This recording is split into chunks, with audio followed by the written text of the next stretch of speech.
What is up? Welcome back to another episode of the Hashira Half Hour. Can I just say, we're eating this season, like chomp chomp, in terms of story and animation. There's a lot we have to talk about today, but I got my turn to simp hard. It's the Grass Hashira on the mic today, and I have my two homies with me. Hi guys, happy to be here again today, and boy oh boy, we've had a lot of men that we've been waiting to see animated this season, and may I emphasize men. And today, we are definitely eating with Mr. Choso, so I'm excited to just jump right on into it. What's up, everybody? I am just sitting here thinking about the fact that I went to a convention this weekend and I bought 2 t-shirts. One of them has Mr. Overtime. Yes, it does. And the other one is actually Kaneki from Tokyo Ghoul, for those of you who don't know, haven't watched it yet. So I'm proud of myself for not getting a Demon Slayer t-shirt. That's all I have to say. Growth. Like I said character earlier, growth. Yes, exactly. This is the character arc she needed, folks. We love to see it. Well, with that being said, let's get this Mugen trainer rolling. The episode starts off with Yuji running into Inumaki. We haven't seen much of the man of few words. What do you guys think of him and his overall character design and as a character in the story?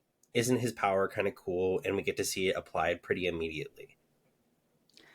I love Inumaki. And Jenna, when you're listening in, who's almost caught up, I know she was so excited to see her boy on the screen for the first time this season. I was really happy to see him. I think that his fighting style and his design is really, really interesting. And one of my favorite ones in the show. First of all, it's one of the ones that's a little bit more, at least for me, easy to understand, which is why he says salmon all the time or tuna mayo or whatnot.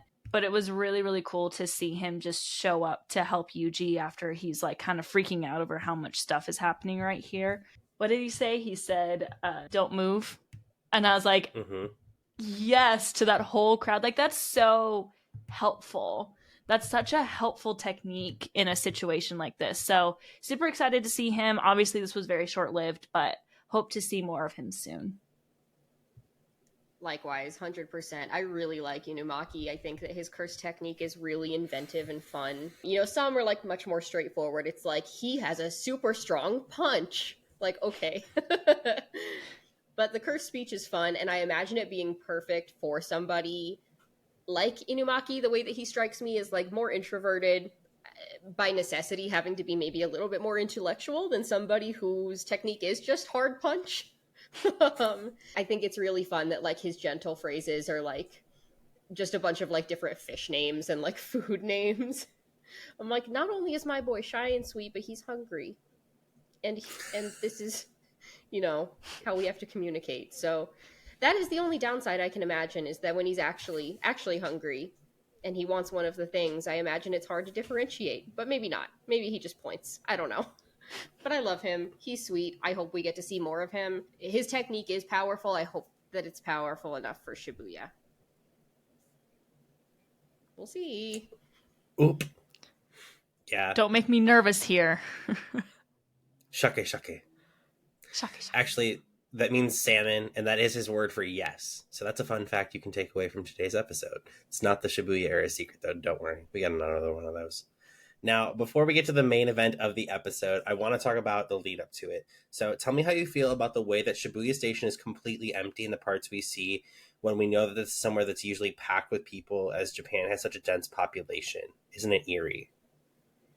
Oh my gosh, it's any time that you stumble upon like any place that's supposed to be like flush with humans and like with activity, and it's not, is like extraordinarily eerie, because it feels almost like Valley of the Uncanny, right? Or like when you do see something, it's gonna be like like there's something like familiar but very off about it. So it's like, even if it's a place you've seen a million times, even for us, it's like we've never been to Shibuya Station, but we've seen it in different formats and different media like several times, or places that are inspired by it. And I think that this is the first time I've seen it empty, other than maybe Alice in Borderland. That actually has a really famous Shibuya crossing scene too. And it's eerie both times, no matter whether it's animated or it's like live action. In the case of the other show, it's like there's something really wrong about a place that's clearly built to hold so many people holding none. And it's like, and where did they go? Because we know that there were a lot of them. We saw what Gojo had to do a couple episodes ago. So like, what's happened? Did he take them all out? Like, I don't think so. The station's enormous. Like, it's, you know, it's not the one platform that he would have been on. So like, they're not here. Where are they? Are they gonna pop out? Like, I don't like that. I don't like the feeling of uncertainty, but it adds to the mood of the scene. I was gonna say, oh, we're gonna go to Japan in a few years and we'll go to Shibuya Station. And now I'm like, do we want to go to Shibuya? Yes, we'll go to Shibuya. But it's very eerie. You know, I try and think of it like, you know, if people don't understand just how densely populated the station always is, think of like Times Square, think of like the subways in New York, and make those completely empty. And that's, you know, to, if that helps like in your brain understand like just what's going on here, because it can be easy to just be like, oh, like there's no one there, whatever.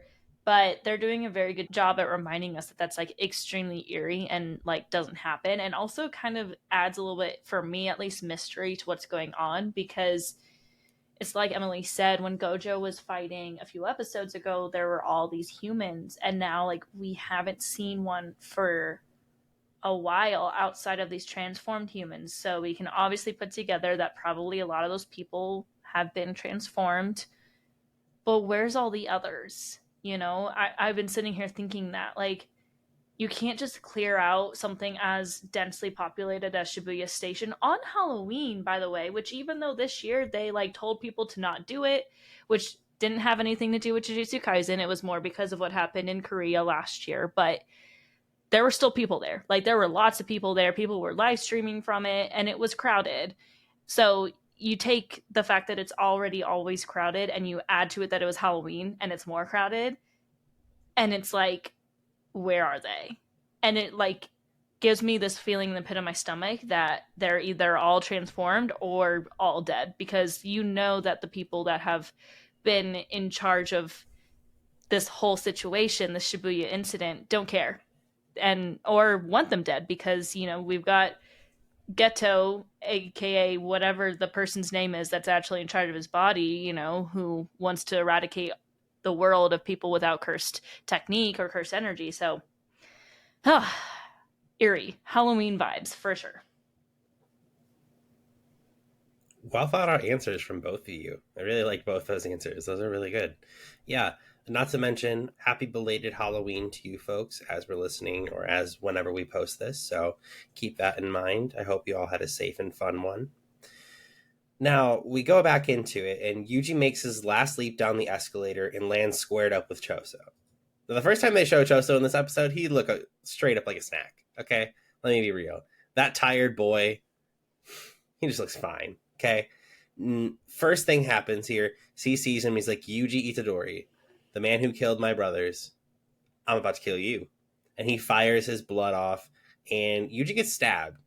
And I know we kind of touched on this before, but do you think that there's a little bit of a mismatch here between Yuji and Choso?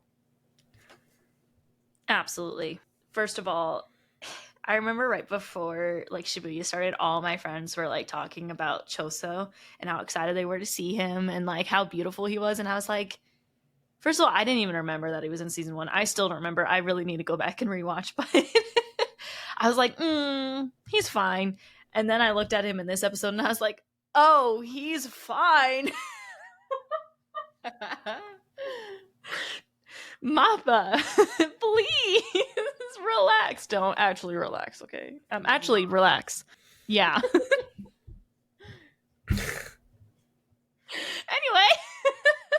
Anyway. This fight instantly for me feels very mismatched, because Yuji is a very close range fighter and Choso is a very long range fighter. And whenever those kinds of fights happen, the close range fighter is always at a disadvantage because they need to get in close to actually be able to, you know, fight back. but they're just constantly on the defensive because they can't get any hits in, since the long range fighter is like keeping them at bay. So obviously it's a little bit mismatched. Yuji has already like been a little bit hurt in the fight against the old guy a few episodes ago. You know, like he got kind of scratched or whatever with the knife, and then we instantly see him take you know, something through the arm, and he's like completely got a hole in his arm, and it's like, oh, okay. So yeah, I don't feel good about this fight. It doesn't feel like he really has a chance, but at the same time, he's the main character, and I won't You say can say anything it. yet. I won't say anything yet until we get later on in the episode. Okay, Haley. Where did that accent come from? I won't say anything yet, but I'm gonna say something. You know, Haley, if you're listening, I know I rep you, girl. Oh my gosh. I mean, yes, this fight probably is mismatched. I think I was speculating last episode about, like, could this end in a draw because of, like, are they, like, equal and opposite kind of thing? Like, could they counter each other? Like, if Yuji gets close enough to be able to land a blow, Yuji's, like, ridiculously strong, even as a human. Who knows, with, like, technically this bottled up energy he has now inside of him from, like, Sukuna and the fingers that he's eaten. But he's like a freak of nature anyway. Like, and that goes back to episode 1. Choso, of course, has, like, blood manipulation, which is horrifying and clearly works really well long distance. And we see Yuji gets messed up, like, right away. Like, he takes a shot, like, basically straight through the arm. And I thought that Mappa did a really cool job with the animating of all these different blood attacks, which we can talk a little bit more about in a few minutes. But even just starting with this first one, like, the speed, I think, and also, like, the liquidity of it is, like, it's solid while Choso is shooting it, but I think that it, like, dissipates really quickly, because really it's just, like, how fast it's moving that it almost is, like, perceived as that solid before it can just melt away and leave no evidence. It's creepy. It's like, I don't like blood manipulation in anything, and I feel like a couple different animes use it. I don't really love the characters, so it's a good thing that Choso is fine, because otherwise I would think that he's creepy as hell. Anything with blood I'm not good with, though, so maybe I'm not a good judge. I love that. Yeah, I did think that was really cool the way they animated it, and I can't wait to talk about what comes next. But once we get a break from kind of what I would call round 1 of the fight, Choso asks if his brothers had any last words. What do you think the purpose of that was, and what did you think of Choso's reaction? I mean, I think as far as purpose, I think he probably genuinely wanted to know. Like, you know, did they have some kind of will that they want me to carry on, or, like, just, like, maybe a sense of closure? Because he seems like a good big brother in, like, a weird, twisted way. You can tell that, like, he has a lot of built up rage, and, like, he wants to avenge them, which, like, of course he does. I think a lot of people who care for their siblings would probably want to do the same. That being said, like, Yuji's response is something to the effect of, like, oh, like, they didn't really have any last words, but they did cry before they died, which brings me back to season 1. And, like, man, it's like, it's sadder than I thought, and it's like, but it's, like, out of necessity, like, it's out of, and Yuji's, I think, felt conflicted about that ever since. Like, ever since he and Nobara had to kind of take that on, I think that it's the first time he realized, like, there might be some kind of weird blood on our hands, but, like, this is the nature of things, and this is, like, the food chain, and hopefully there aren't consequences. Choso shows up, here are the consequences of my actions. So I don't know that there was a deeper purpose, in my opinion, of him just asking, other than purely wanting to know, and knowing about Yuji's character enough to know that he probably would get an honest answer. As far as Choso's reaction, pretty much exactly what I expected. Like, he was already pissed off. Now he's even angrier, because imagine getting told that, like, your siblings had no last words. They just cried together without you because you weren't there to protect them in, like, their final moments. Like, that's pretty unimaginable. So I understand why he's so upset.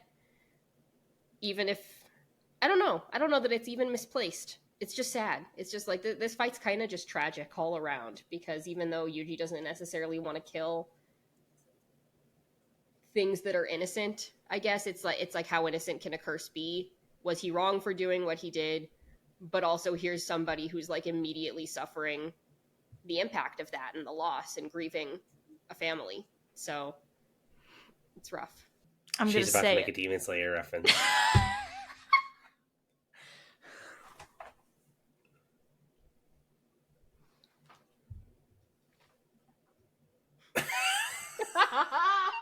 Oh, I called it.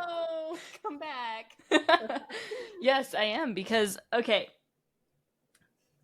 obviously, and I think you kind of knew this because, like, Big Brothers. So I sit here and I imagine, I'm like, okay, like, let's put ourselves in his shoes, because we do that so much. If the character is in his shoes and a main character, we feel empathy for them, we feel bad for them, like, but how different is this from, Tanjiro facing Muzan, right? And, yelling at him to, that he was gonna, like, what did he say in episode 7? Like, I'm gonna chase you down to the depths of hell and cut your head off with my own blade. Like, now, granted, Muzan's just a bad guy, and Yuji killed Choso's brothers because they were doing bad things, but,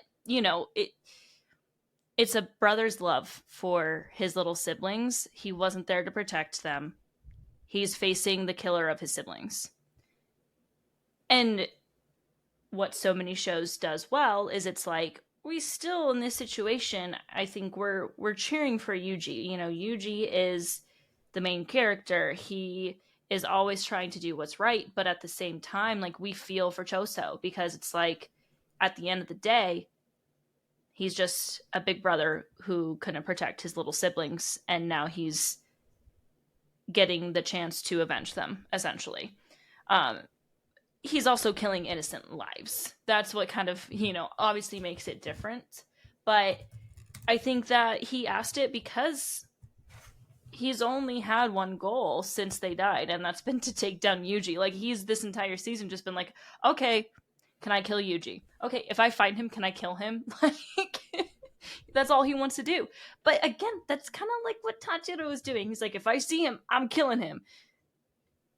That's another conversation for another day. But, like, it's very similar. Just two sides of the coin, essentially. So it did make me feel a little emotional, and it humanizes our villains a little bit more. And also, he's just really pretty.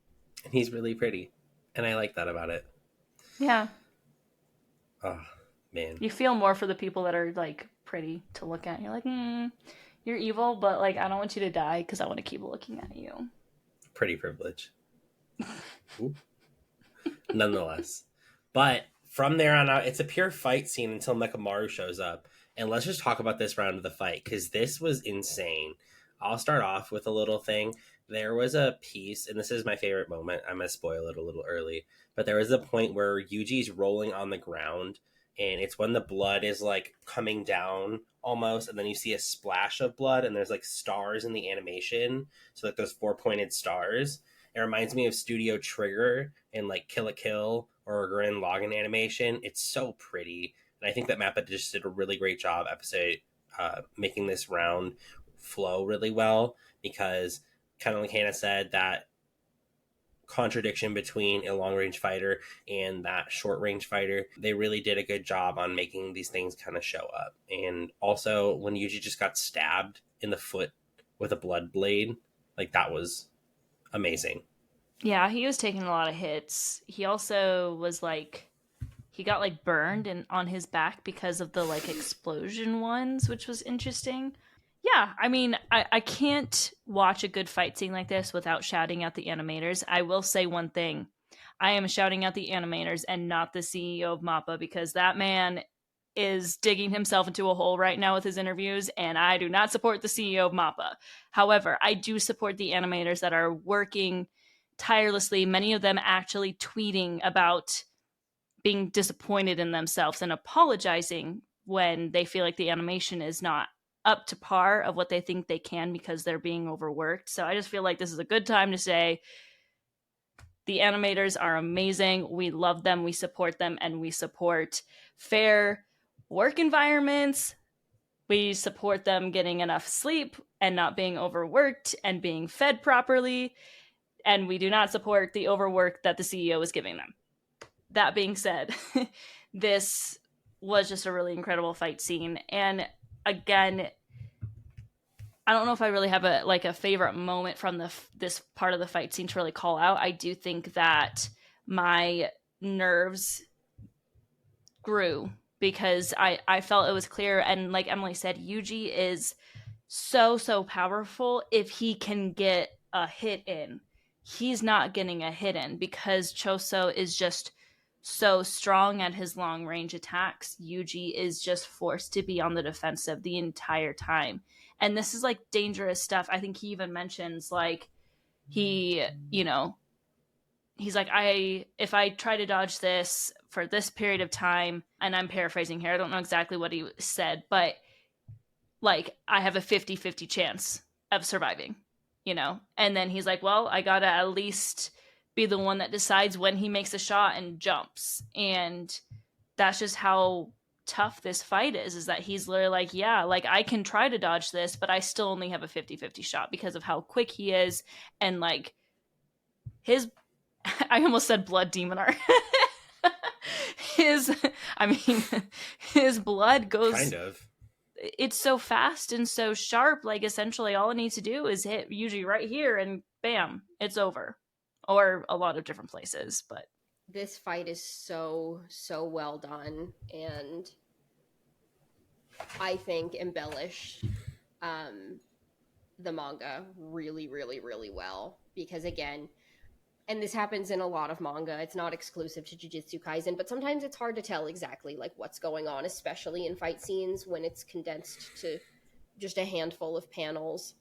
Obviously, if we're going to talk about Demon Slayer, like Entertainment District is a really great example of fights being embellished. I think that this is a fight that stands out on a similar ranking list, in my opinion, as far as like embellishing upon the manga. I thought that this fight was so well done. I actually was fortunate that I did not see a ton of hate for this particular episode. It'll be my turn to talk about this in episode 9, but I actually felt like this was pretty well received, at least in the corners of the internet that I'm on, and for good reason. Like, it was really fluid. The choreography was really well done, and I think that that's interesting because of all the fights we've seen so far, this one's also probably the most dimly lit. So I felt that it balanced that really well, and even with the complaints of Mappa like overall dimming the episodes, like this just happened to take place in a darker arena for our two fighters, and I felt like there was never a point where I couldn't see anything or it was unclear like the motion that was happening. And if anything, I think that it heightened the tensity of the scene to have it take place primarily in the dark, and the motion of the blood and the color quality of the blood as well in the dark was really cool and helped it to stand out. Again, I talked about a few minutes ago, like how I think that the blood was so menacing, and I do think even more so animated than in the manga because of the fluidity of it, the liquidity of, and like the changing like matter of the substance was like so eerie and not what I imagined when I had been reading the manga.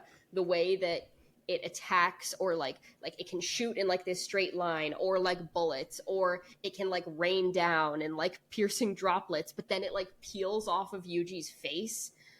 I thought that that was so cool because it also shows how quickly it can change the form and how much control Choso has over it, making him a very, very strong adversary and not a good enemy for Yuji, even if Yuji's fast. Even if he's strong and a little bit OP, because we know that he's the main character and he now has like this hidden secret. Well, maybe it's not really a secret. I think Choso knows, but still, as a human fighting against somebody who has the ability to manipulate this so quickly, I don't know that he really stands a fair chance, especially because as of right now, it doesn't seem like there's a lot of weakness in Choso or his will to get this done. So I just thought that this was so well done. This is one of my favorite fights in Jujutsu Kaisen. I feel like I'm saying that a lot this season, but it's true. It's true. They keep like building upon one another, and they're all happening at the same time in different places, and this just like adds another gem to their crown. Yeah, I'll add a quick little caveat to what I mentioned before. The tweets from the animators, like apologizing and stuff, does come from the next episode. This episode has gotten pretty much nothing but love. I agree, it's one of my, if not my favorite fight in Jujutsu Kaisen so far. But with like the timing of when we are recording this, it like the interview with the CEO of Mappa came out today, and there's just been a lot going on, and animators have been tweeting about it and talking about their working situation. So I felt it was important to call that out now, to say that like we're in full support of these animators and we believe in their rights to have better working conditions, because they're working very hard for us, and they're putting out some really incredible stuff. 100%. I had no idea about either of these portions of internet commentary. However, I do have one thing to say. Shut up. Stop criticizing animators. Seriously, oh my god. Shut It's so up. annoying. Listen, They're working I their don't tails care. off. I know it's not the people listening to this. Yeah, right? Like, roast me in the comments if you want to. That's okay. I can take the heat, but don't you dare put that man who is scribbling at his desk, who is like got two kids at home, one of them had a birthday that he missed, and it's because he put out this Jujutsu Kaisen episode, okay? Don't you dare. Also, CEO of Mappa, I'll at him as well. You, shut up. Stop doing that to your animators, literally. Like, they are literally building you an empire, yet you are treating them like nothing. Please don't do that. So, those are my thoughts. I'm feeling bold today. I'm feeling controversial. Cancel me if you will. I don't know. Nonetheless, back to it. Mekamaru shows up, and he comes up with a plan that leads Yuji to the restroom. Good break time, right? So, for one of us who's an anime only, what were your thoughts on Yuji going in there, and also out of nowhere, right? Just like, let's go to the bathroom. And for my fellow manga reader, how do you think the anime compared to what we saw in the panels? Oh my gosh. Well, I feel like I just touched on the panels a little bit, but it just continues to embellish upon this. You know, Mekamaru chimes in, which is like kind of startling for Yuji and probably for us. Like, it almost takes me out for a second because it's kind of goofy. But he's like, "Oh, you're fighting Choso." That's exactly like, or like he has the blood technique, which is like, I'm forgetting his name, but it was the guy from the other school in the first season, and it's like from that family. It's like a secret technique within that family. And so Mekamaru's like, I actually don't know that much about like this blood technique. I don't actually really know how to help you too much, but blood is thicker than water, right? So how about we go this way and see what happens? And so it almost, like, it's kind of silly. It's almost like a shot in the dark. And part of the reason it's silly is also because Yuji is just kind of inherently silly and like reacting in such a pure way, even though he just kind of got his ass rocked by like Choso, and he's like hiding, like the classic like hiding, and then you're just like hearing things getting destroyed in the background while he's like crouching. Also, there was a really cool design element here with like the subway posters that he was hiding behind, and like all the different stages of like Shibuya going on in like just the design of the subway art that would usually be hanging, but like very clearly alluding to like everything that's going on in Shibuya. So shout out to that little Easter egg. I had a lot of fun catching that. But I don't know. I feel like everything about this episode really enhanced what was in the manga. So very, very pleased with our Mappa animators and our storyboard artists too, who would have come up with some of this. Thought it was so cool. My thoughts on Yuji going there. Trying to put myself into Hannah's shoes from when she was watching this the first time, now that I've seen this episode a couple times. I had an idea. I felt like water would be a fairly decent match to this technique. I didn't know how, and I just felt like more like it could more be almost a shield to kind of like, okay, if blood hits like a shield of water, I don't think it would really be able to do much. But I didn't know exactly what the plan was in the bathroom. But as soon as I started hearing the crashes, I was like, oh, he's breaking everything, so that water is everywhere. Okay, like I'm on to something here. I will say when Mekamaru was like, oh, I fought someone like this, I have no idea. And Yuji was like, bro. And then Mekamaru very nonchalantly goes, like, this, this is like the only chance. I have one idea. If it doesn't work, brace yourself for death. I just thought that was such a funny comment. Like, he was so chill about it. He's like, this has a 40% chance of working, and it is the only chance that I give you. If it doesn't work, brace yourself for death, man. Like, that's the only thing I can give you. It's like, you're not bracing yourself. Sounds good. And Yuji was Yuji's like oh, okay. Makes sense. Got it. Because, like, he has one brain cell. And it's kind of with Megami right now. Cool, death. No! The Barbie movie. Oh, no. Oh, no. I still haven't seen the Barbie movie, but... He's enough. Yeah, I can't believe you just said that. Sorry.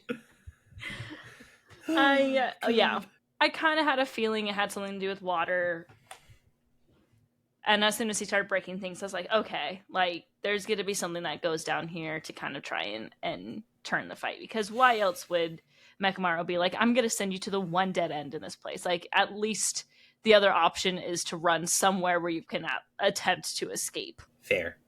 And I think this was an interesting way because, right, the water did help kind of eliminate some of these issues. And, right, he does reveal his true intent that the water might be able to stop Choso's technique so that they could use the water from the sprinklers and stuff to kind of stop that manipulation, which I think was really genius. So kind of going on from there, this kind of introduces round 3 of the fight, right? So with that being said, what did you guys think of the bathroom fight sequence, and how did you guys think that this kind of played out differently? Well, this was probably the biggest edge up that Yuji was able to get on Choso throughout. I mean, Yuji was getting rocked like this entire time. So while using his brain cell is not always his strongest suit, it's like you have to, if the brute force is matched, you have to try to fight with your mind. And so just thinking about like the properties of blood scientifically and like how you might be able to get an edge up on that makes a lot of sense. And yet it took Mekamaru helping, but we did get to that point. So, like when blood is mixed with water, it's gonna thin out, which makes sense. We know that that's like a true property. And so it's like not able to clot anymore and like become as firm or like as solid of a form as it would be otherwise. So this is really smart. And that means that Yuji has a chance to be able to get a little bit closer. Choso is smart and physically talented. And so he has a plan too. And, so basically he's able to like keep one small clot in his hand that he's going to save and use for the climax of this fight, which we'll get to in a moment. But until then, Yuji actually looks like he's getting the upper hand. And I don't know. Maybe part of me wonders, like, is it possible the water was even slowing him down a little bit though too, for fear of like literally like, as goofy as this would be, just like slipping. And but like how to remain like so nimble in a fight like this that's complicated by water for both parties. It's really interesting. And again, I thought that this was animated really, really well. This one is actually a direct reference. Let me recall the name of the movie. I believe it's called Raid. Is that it? And yeah.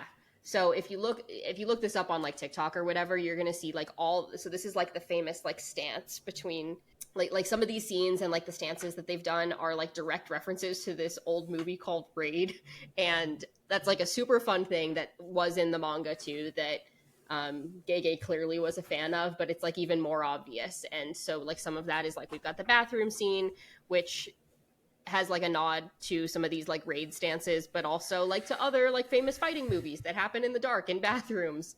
And it's just really cool to see like how cinematic this episode is. I think it is like a cut above the rest in that regard. It's really cool.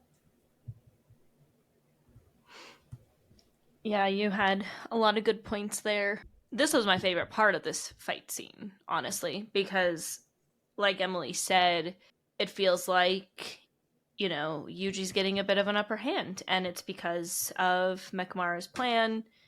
Like we touched on, you know, like blood can't really coagulate or congeal, whatever word you want to use, in the water, so that kind of puts Choso at a disadvantage here. He's still very smart though, so we obviously know that he's still keeping that little bit so that he can use it with great force, which he does, shooting him essentially like with a bullet through the liver, which is like not good. That's like fatal. So, you know, main character. Oops. All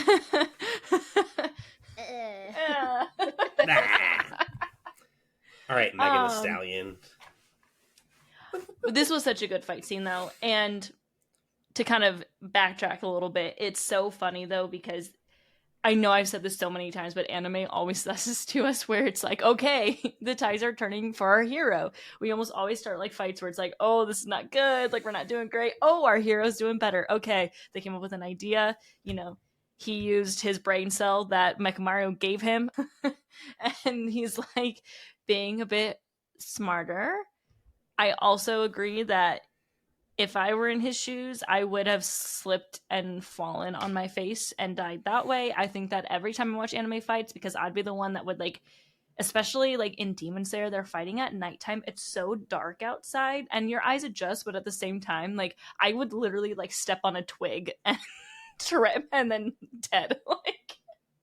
So Yuji, like, it has to be kind of thinking about like water and stuff. But yeah, anime does this. Like, we're feeling good, we're feeling great, and then we get a hit through the liver, which is fatal. So, not great. Also, he then was like, oh, like, he kept fighting after that. And then he was like, oh, well, I haven't been using, I think it was his left fist for like a hot minute, because he was like gathering energy in that fist. So again, he's using his brain, you know. I guess in a life or death situation, you have to like tap into some smarts there for sure. And then Choso, like he hit Choso, and he's like, "What? That's not exactly something that that's not the feeling I thought I was gonna feel." And Choso's like lifting up his shirt, and I saw that wasn't in the manga. I saw that Mappa was like, "Yeah, we're going to animate this man shirtless with a sixth pack," and the manga was just like he just lifted up the tiny bit of his shirt to show off what was going on. So Mappa, I see you. But it was just like, oh, Yuji's fine. Oh, he's definitely not. Oh, is he kind of fine, but at least taking him out? Oh, he's not fine. He's not okay. Wah, wah, wah. But yeah, I agree with a lot of what you both said. I really love this fight scene. In this half of the fight, I feel like the entire episode was a fight scene and it sprinkled story progression in it. But I really liked the way that the cameras were flipping through the stalls, the way that everything was moving. I love that also Mekamaru was egging on Choso to get into the bathroom too. He's like, you're just like your siblings, so easy to manipulate when we talk about each other. And it was just kind of funny. I thought that was very interesting. Also, another interesting piece that I found about this scene was just the way that Yuji kind of approached everything. And I also, kind of before this, skipping back, I did see a Naruto Sasuke reference fight. And Emily, I hope you caught it too, where it was the kick and then the pat, pat, pat. You know what I'm talking about? I don't know. Might need to go look again. I know a lot of famous fights were referenced for this one, though, which is probably why it looked so good. So accurate. I'll send you what I'm thinking about later. But nonetheless, I think this is a really cool scene. But as we mentioned, unfortunately, this scene does not end well. And even though Yuji only got 3 hits in on him and he did that much damage to Choso, it still wasn't enough. And the fight ends, unfortunately, and Yuji's down and out. However, it's not over quite yet. And we get a really cool visual of Sukuna showing up, and he does something very interesting. With that being said, he implants memories into Choso that show Yuji as one of his brothers. Why do you think he did this? I was hella confused. I'm still confused because I've seen a few memes, not necessarily spoilers, but like, I don't know what's going on here. I will say I was going to say something earlier, and my nerves for Yuji were strong, but not that strong because literally we've already seen him die in the show. Like straight up heart ripped out of his chest, dies, and then Sukuna's like, ha ha! Back to life, man, even though Sukuna was like the reason he died. So in this fight, it's high stakes, and obviously like he could just choose to let Yuji die, but I felt like that's probably not going to happen because Sukuna lives inside of him. I don't know. I'm kind of spitballing here because I don't. It's been so long since I've watched season 1. I don't fully remember how like it works with Sukuna living inside of him. So I can't like make a complete like, oh, this is what happened. However, whenever I see Yuji fight, I always have that in the back of my mind, like, you know, things are probably going to be okay because he like has the demon living inside him essentially. So, still rough to watch, still hard to see him pretty much dead. Like he is like barely breathing, you know, but Choso is not able to make the final blow after Sukuna was like you lose to this man, weak. Yo, I don't know what to make of this scene with the memories. The narrator very clearly in our translation said that Sukuna showed him memories that don't exist. I can't help but wonder if they're actually real in some way, and somehow these two are related because we don't know that much about Yuji's family. Like, again, I will say this again. I really need to rewatch season 1. I'm just waiting until season 2 gets close to being over so I can watch it with Jordan. But I feel like we just don't really know much about Yuji's family. Like he had his grandpa at the beginning. His grandpa died, and that's pretty much all we know. So I'm like, hey, I mean, it could be real. It could be fake. I'm seeing memes on the internet that makes me believe that it's somewhat real. But I don't know. I think that I am going to respectfully withhold most of my answer for this question because I'm a manga reader, and I think I'm just going to leave it there. But I do think that the way that this was done was really interesting with like the fuzzy, almost like home camcorder video grain that was done on this like very, very clearly a memory, even more clearly than hidden inventory was. Like a flashback. Interesting difference. This is like a memory that was a dream. I think that's cool how Mappa animators are able to like differentiate between reality and like anything that is not quite reality. Why did Sukuna do this though? I think I'm gonna hold back. I think I'd like to come back to this in a while, if that's okay. Oh yeah, that's perfectly acceptable. But to remind you about how Sukuna actually works within Yuji, so what happens is Yuji has I think it's a binding pact in which Sukuna says the word unshackle, and he has free reign over his body for 1 minute. And he is not allowed to harm Yuji during that time.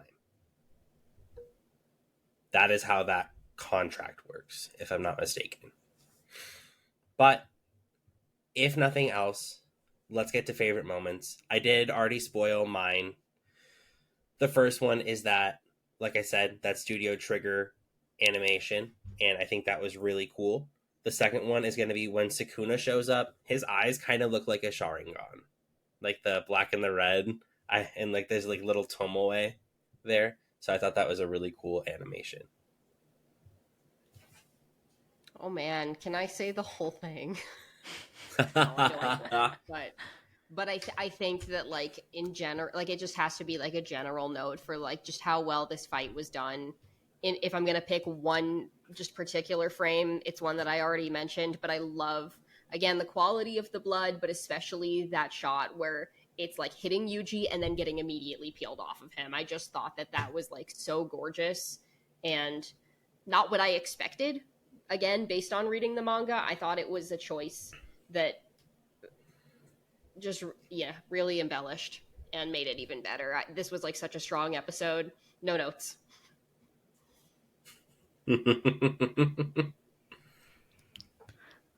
This was a super strong episode. I feel like it's probably, it could be my favorite episode of JJK as a whole. Because at no point in season 1 did I ever have this much like excitement over the episode, and never have I desired to rewatch an episode so quickly like I did with this one. So there is that. That being said, I love all the fight sequences. I'm a girl who likes fight sequences. Like, I'll be real with y'all. I think I touched on this when we talked about like our recap of the most recent season of Demon Slayer. Is like, it's lower on my list simply because I want like fight scenes. Come on, fight scenes. The backstory is great and it's important, and I don't think it was bad. I like fight scenes. That's what I look for. However, my favorite moment was Mekamaru telling Yuji like, yeah, like I have one idea and it's gonna like, get you in here and you're gonna be stuck in there. If it doesn't work, brace yourself for death. Like, the wording was so funny. I just, in the midst of such an intense episode, I was just like dying. And I don't even think they meant for it to be that funny, but I was like, this is hilarious. He's like, yeah, I got an idea for you. One, and if it doesn't work, there's no escaping. You die. Like, you're just gonna die. And Yuji's like, okay. Just, I loved it. Mekamaru be like, see ya in the afterlife, buddy. See you here. Like, Aw. oh, Red. Mekamaru. He deserved more. He deserved better. Better. He really did. Bro, I wanted more mech. I wanted more Gundam. We all want more Gundam in our lives. I'd like to own a Gundam. How can someone help me make that happen, please? I'd like an 8-foot tall Gundam that I can stand in. Maybe when we go to Japan. Oh my god, guys, if we get one of those, can I like borrow some space in your suitcase? Like, to TSA. They're like, no, I'll just stand. Little guy. Oh my god. Okay, well, it's time for the Shibuya secret. So, did you know that the death wounds are actually named after a certain Japanese painting style? Because death paintings. The names Choso, Eso, and Kechizu all correlate to the 9 stages of death according to Kusozu, a genre of Japanese painting that depicts how the human body undergoes decomposition. Ooh, I didn't know that. That's really cool. Yeah, I thought that was really interesting because, like, and I didn't do research into this for fear of seeing what they actually looked like, but I assume that the further down the list you go, like Kechizu would be a more decomposed style of like painting and a decomposed character arc. Like, you know what I mean? Like a character design because he's in that deeper stages of decomposition. And we kind of see that from his technique, maybe. I don't know. But that's just my opinion. But with that being said, that's all we have for you today. So don't forget to like and subscribe on YouTube. Hit the bell icon if you're listening on YouTube. Or if you're on Spotify, download the podcast. And of course, don't forget to follow us on TikTok and Instagram at Hashira Half Hour. On Twitter or X, we're at Hashira Half. We're going to be posting a lot more. We're going to get some stuff rolling. And of course, we are going to be working on that AOT episode that's coming out soon. If we get that posted. So you'll see that coming up soon as well. We do also have a very special surprise coming for you guys soon as well. So hopefully you guys will get to see that coming up shortly. But in the meantime, that's all I got for you. Yoimo. Yoimo. Yo, IMO. Umai.